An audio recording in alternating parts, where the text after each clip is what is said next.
ഉച്ചയ്ക്ക് കഴിക്കാൻ മക്കൾക്ക് ഒരു അടിപൊളി ഫിഷ് പൊതിച്ചോറ് ഉണ്ടാക്കി കൊടുക്കാമെന്ന് വിചാരിച്ചിട്ടുണ്ടായിരുന്നു. അപ്പോൾ വാഴൻ്റെലൊക്കെ വഴറ്റിയിട്ട് കൊണ്ടുവന്നാണ് കേട്ടോ. അതിലോട്ട് ചോറിട്ടുണ്ടായിരുന്നു. പിന്നെ ഞങ്ങൾ 3 പേര് ആയതുകൊണ്ട് 3 മീൻ വറുത്തത് വെച്ചിട്ടുണ്ടായിരുന്നു. പിന്നെ മുട്ട പൊരിച്ചത്, 2 സൈഡ് പപ്പടം, പിന്നെ മീൻ കറി ആയിരുന്നു കേട്ടോ നടുക്കിൽ വെച്ചിട്ടുണ്ടായിരുന്നത്. അപ്പോൾ കറിയത്തെ 3 പീസ് മീൻ വെച്ചിട്ടുണ്ടായിരുന്നു. പിന്നെ ചാറ് കുറച്ച് വെച്ചിട്ടുണ്ടായിരുന്നു കേട്ടോ.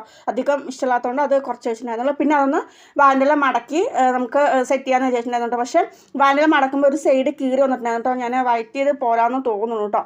അപ്പോൾ അതുകൊണ്ട് തന്നെ പിന്നെ ജസ്റ്റ് ഒരു മണിക്കൂറോളം വെച്ചിട്ടുണ്ടായിരുന്നു കേട്ടോ. അതിനുള്ള ക്ഷമയും ഞങ്ങൾക്ക് ഉണ്ടായിരുന്നുള്ളൂ. പിന്നെ അത് കഴിഞ്ഞിട്ട് നേരെ നൂർത്തി വെച്ച് ഞങ്ങൾ ആ പൊതി കൂടെ തുറന്നപ്പോൾ അയ്യോ എന്തൊരു മണമെന്നറിയോ. കണ്ടപ്പോൾ തന്നെ കൊതിയായിട്ടുണ്ടായിരുന്നു കേട്ടോ. പിന്നെ ഞങ്ങൾ 3 പേരും കൂടിയിട്ട് കഴിച്ചിട്ടുണ്ടായിരുന്നു കേട്ടോ. മക്കൾക്കൊക്കെ ഒരുപാട് ഇഷ്ടമായിട്ടുണ്ടായിരുന്നു. അപ്പോൾ ഞാൻ ഈ പൊതിച്ചോറ് മുമ്പ് ഉണ്ടാക്കിയിട്ടുണ്ടെങ്കിൽ അത് വെജിറ്റേറിയൻ ആയിട്ടായിരുന്നു ഉണ്ടാക്കിയിട്ടുണ്ടായിരുന്നത്. ഇങ്ങനെ ചെയ്ത് കൊടുക്കണം ആദ്യമായിട്ടാണ് കേട്ടോ. പക്ഷെ അടിപൊളി ടേസ്റ്റ് ആയിരുന്നു കേട്ടോ. ഏതാ ഇഷ്ടമായെന്ന് ചോദിച്ചു പറഞ്ഞാൽ അവർ 2 ഇഷ്ടമായതേ പറയുള്ളൂ. പക്ഷേ ബെറ്റർ ടേസ്റ്റ് ഇതാണ് കേട്ടോ എനിക്ക് ഇഷ്ടമായത്. അങ്ങനെ ഞങ്ങൾ 3 ആളും കൂടിയിട്ട് കഴിക്കാൻ തുടങ്ങിയിട്ടുണ്ടായിരുന്നു കേട്ടോ. മക്കൾക്ക് ഇഷ്ടമായ പോലെ തന്നെ എനിക്ക് ഇഷ്ടമായിട്ടുണ്ടായിരുന്നു. അപ്പോൾ ഇന്നത്തെ വീഡിയോ ഇത്രയേ ഉള്ളൂ. ഇഷ്ടമെങ്കിൽ ലൈക്ക് ചെയ്യുക, സബ് ചെയ്യുക. താങ്ക്